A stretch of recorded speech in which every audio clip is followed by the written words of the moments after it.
selamat pagi. Kami dari Angkatan 1, Kelompok 2, CPNS Kota Bogor. Hari ini kita akan melakukan wawancara kepada 3 lintas generasi mengenai wawasan kebangsaan dan bela negara. Mohon disimak videonya. Let's go.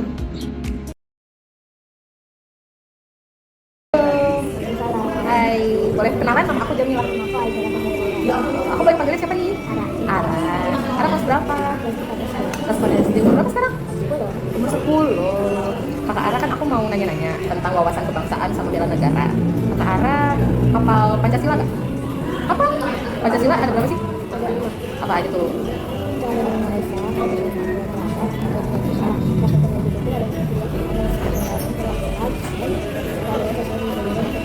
Ih, hebat. Aku mau nanya, kan Pancasila itu dasar negara ya. Nah, harus diimplementasikan nggak sih? Harus. Contohnya kayak gimana coba? Ada tahu nggak?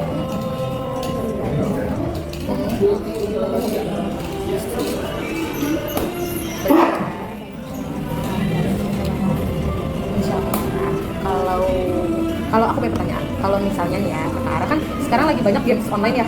Kalau misalnya lagi main Roblox, terus ada yang ngajak ketemu, Kakak Ara berani nggak? Kenapa? Takut. Selain takut, itu bahaya nggak? Berbahaya, iya bisa.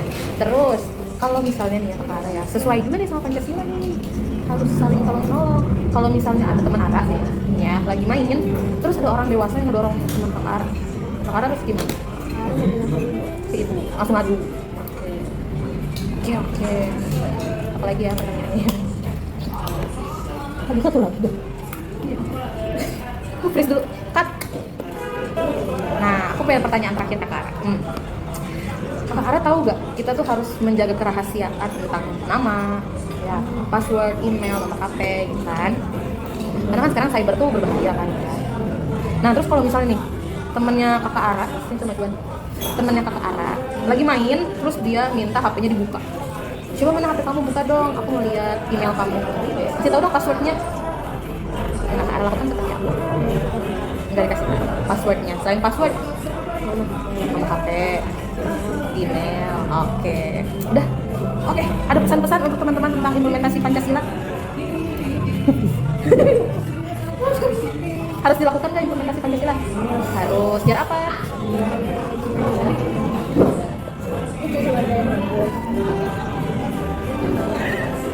Oke, makasih Kakak Ara. Selamat pagi, siang.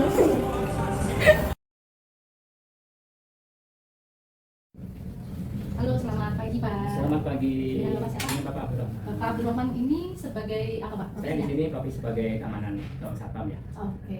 Pas ini saya mau sedikit wawancara ya Pak, Ya, silakan. mengenai bela negara atau wawasan kebangsaan Pancasila kan kita kan Ya. sebagai masyarakat Indonesia kan pasti tahu Ya. Pancasila dan hafal ya. Iya. Nah, saya mau tanya nih, kira-kira dari nilai-nilai Pancasila itu kan ada 5. Iya. Nah, dari profesi Bapak sebagai petugas keamanan di sini, Iya. kira-kira penerapannya seperti apa nih Pak? Iya. Nilainya? Cuma dari sila pertama kali ya. Ya, Pancasila satu ketuhanan yang maha esa.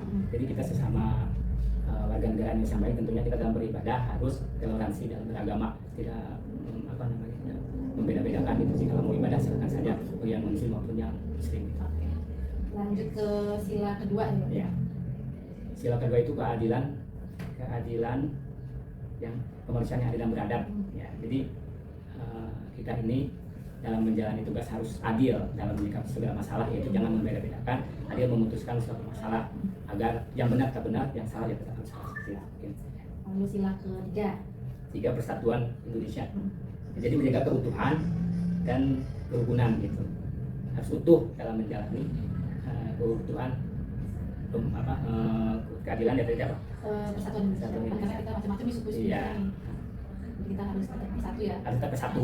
Di dalam menjalankan keamanan. Dalam keamanan gitu. Nggak boleh beda-bedakan. Iya betul, agar selalu kondusif gitu dalam menjalani semua itu. Ya. Selanjutnya dari sila keempat nih, kalian tadi dipimpin oleh hikmat kebijaksanaan dalam penempatan perwakilan. Itu dari implementasinya seperti apa Pak? Sebagai petugas keamanan.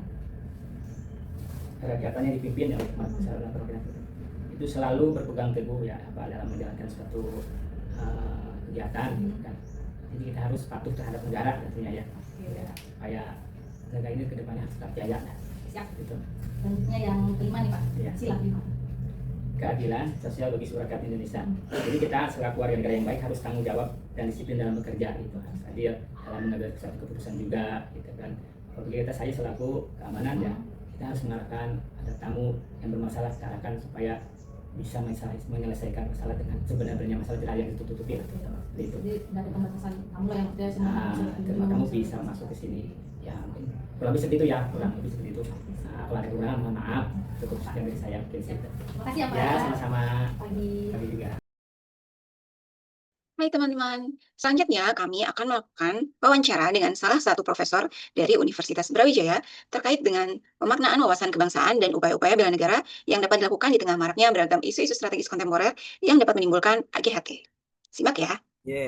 Selamat malam Ibu Yayu Yuliati, terima kasih banyak sudah meluangkan waktunya di tengah kesibukannya mengajar dan juga riset. Semoga Ibu dalam keadaan sehat. Amin, terima kasih. Sama.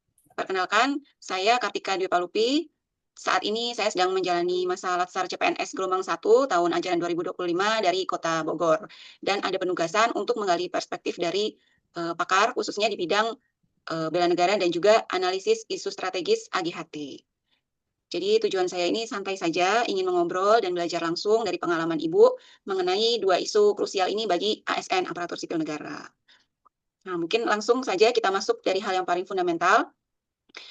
Kita sebagai ASN seringkali mendengar istilah bela negara. Menurut perspektif Ibu sebagai akademisi, apa sih maknanya bela negara yang paling kontekstual dan relevan bagi kami dalam lingkungan kerja sehari-hari? Ya, saya kira kalau dilihat dari definisinya, bela negara adalah sikap, perilaku, dan tindakan warga negara yang didasari oleh kecintaan pada tanah air untuk menjaga, mempertahankan, melindungi kedaulatan, keutuhan, dan keselamatan bangsa negara. Dan ini merupakan upaya bersama seluruh komponen bangsa. Jadi bukan hanya PNS ataupun bukan PNS, ya, dosen atau bukan dosen, tetapi seluruh komponen bangsa melalui berbagai kegiatan tentunya. Jadi bisa bidang pendidikan, kemudian bisa pelatihan dasar, pengabdian, maupun tindakan sehari-hari. Jadi seperti mentaati peraturan, kemudian melestarikan lingkungan, itu merupakan salah satu bentuk dari atau tindak paling sederhana ya, tindakan sehari-hari dalam bela negara seperti itu. Kemudian dan kita tahu bahwa kewajiban kita sebagai warga negara, ya semuanya sebagai warga negara Indonesia, itu tertuang pada Undang-Undang Dasar 45 Pasal 27 Ayat 3, ya, yang bunyinya bahwa setiap warga negara wajib ikut dalam upaya pembelaan negara.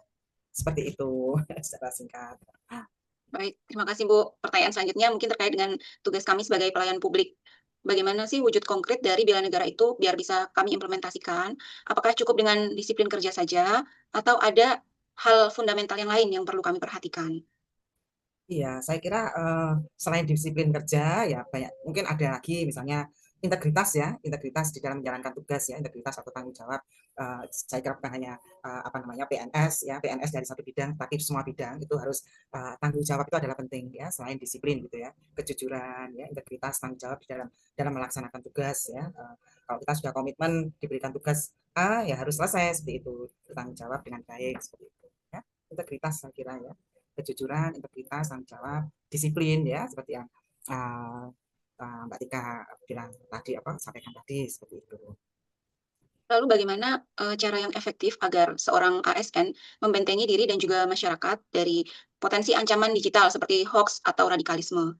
Iya, itu sekarang jadi isu yang sekali ya, bahwa sekarang ini banyak sekali berseliweran di media sosial ya, walaupun Ibu tidak aktif sekali di media sosial, tapi kalau melihat berita-berita itu hoax ya, terutama itu sepertinya menjadi ancaman, terutama Ibu sebagai dosen ya, sebagai pengajar di perguruan tinggi, itu selalu mengingatkan pada mahasiswa jangan sampai menelan begitu saja hoax-hoax yang ada ya. Kita harus kritis ya, karena di dalam di dalam pendidikan di tingkat mahasiswa itu kan bahwa mahasiswa itu harus aktif kritis gitu ya. Nah, itu kan sudah kita latih misalnya pada saat penugasan apapun, mata kuliah apapun ya, itu mahasiswa itu harus kritis. Kalau ngomong itu harus ada data dan seterusnya seperti itu ya. Jadi contohnya adalah itu, kita tidak boleh menelan apa saja yang ada di media sosial, apalagi berita-berita itu tidak benar seperti itu. Itu selalu Ibu tekankan ya, terutama pada mahasiswa baru ya. Kebetulan Ibu kan juga ngajar mata kuliah dasar ya, seperti sosiologi pedesaan, itu kan semua mata kuliah, semua mahasiswa ya, mulai dari tingkat 1 atau pada awal perkuliahan mereka itu kalau di tempat Ibu di Fakultas Pertanian itu diberikan, dan Ibu selalu mengingat bahwa sekarang ini mengerikan sekali gitu ya, apalagi kita tahu peristiwa beberapa hari yang lalu itu pasti kok ada mahasiswa ya, nggak apa-apa mahasiswa itu misalnya demo atau menyampaikan pendapat, tapi jangan sampai menimbulkan kerusuhan atau kerusakan di mana-mana seperti itu. Mungkin mengapa terjadi seperti itu, ya mungkin itu tadi mereka tidak ada bekal yang jelas gitu loh, mereka tidak kritis dengan apa yang diisukan itu gitu. Ya, tentu saja itu sangat mengerikan ya kalau kita percaya sama hoax ya, yang menimbulkan perpecahan negara kita gitu. Gitu Mbak Tika. Untuk selanjutnya terkait dengan AGHT, Bu. AGHT sendiri merupakan ancaman, gangguan, hambatan, dan tantangan. Nah, kalau di institusi perguruan tinggi sendiri, jika kita bicara soal ancaman atau gangguan saat ini, menurut Ibu, isu apa yang paling mendesak yang harus segera diatasi oleh birokrasi, Bu? Iya, kalau nggak salah ya isu hoax itu ya, itu mungkin sudah hampir berapa tahun ke belakang gitu loh, Mbak Tika ya, apa namanya, isu ini ada ya bahwa, waduh mahasiswa kok mudah terpecah belah gitu loh, mudah dimasuki isu-isu yang nggak jelas gitu sehingga mereka, apa namanya, ya cepat melakukan kayak apa, demo-demo seperti itu gitu ya. Nah, di tempat itu juga seperti itu gitu loh, malah, apa namanya, kalau mereka misalnya kemarin, melakukan demo gitu, pada saat ketemu lagi pada perkuliahan itu, "Apa yang kamu lakukan? Apa alasannya kamu demo?" Selalu saya tanyain seperti itu gitu loh. "Nah, kamu punya datanya nggak? Apa itu?" Ya terus kita diskusi gitu. Dan ya pastinya, apa namanya, tujuan daripada kita ya dosen, bertanya seperti itu agar, mahasiswa itu tidak kebablasan ataupun tidak apa ya, terjerumus dengan sesuatu yang, bukan malah memperbaiki negara ini, tetapi mungkin malah menjadi kacau seperti itu. Baik, Bu. Berarti kita tidak boleh reaktif ya, Bu, ya, dalam menanggapi setiap pemberitaan yang ada ya, Bu, ya? Makanya Ibu bilang tadi harus kritis ya di dalam menghadapi pemberitaan-pemberitaan itu, seperti itu. Ya, kita sendiri juga harus melakukan antisipatif ya, Bu, ya, Iya. dalam menghadapi hoax, harus banyak belajar, harus tahu sumbernya ya, Bu, ya. Ya, pastinya itu gitu, apalagi generasi muda ya. Saat ini nih media massa kan aduh kemajuan daripada teknologi kan canggih sekali gitu ya. Nah, kadang-kadang apa yang disampaikan di depan itu ya di media massa itu dengan kenyataan itu tidak sama loh Bu Tika, Mbak Tika gitu loh ya. Jadi ya contohnya banyak sekali apa misalnya aja di depan itu gambarnya itu bagus sekali gitu ya. Tetapi kehidupan sehari-hari mereka tidak seperti itu gitu loh. Itu Betul. banyak sekali, heeh. Ya itu namanya apa ya? Istilahnya Flexing atau apa? oh iya flexing iya sih, iya mereka banyak flexing ya, walaupun kadang-kadang kehidupan sehari-harinya tidak seperti itu gitu loh. Nyun sewu sekali contohnya misalnya, ya itu apa saudara-saudara kita yang di desa itu ya, nyun sewu sekali ya kayak nyun sewu loh ya, nyun sewu sekali lagi kayak pembantu kita itu ya yang masih muda-muda itu kan di fotonya, di anunya punya Facebook punya gitu, aduh tampilannya itu kayak gitu gitu loh. Padahal kan tidak seperti itu gitu loh. Nah, itu tuh bahaya sekali ya. Satu itu dari fisik ya. Yang kedua misalnya dari suatu pemberitaan atau apa ya informasi gitu ya. Kadang-kadang informasi itu dilakukan secara terus-menerus, kadang-kadang terus kita ini sebagai netizen itu bisa terpengaruh ya, karena anunya ya apa Gencarnya. kuantitas daripada itu pemberitaan itu dilakukan terus gitu loh. Nah ini kan bahaya gitu loh.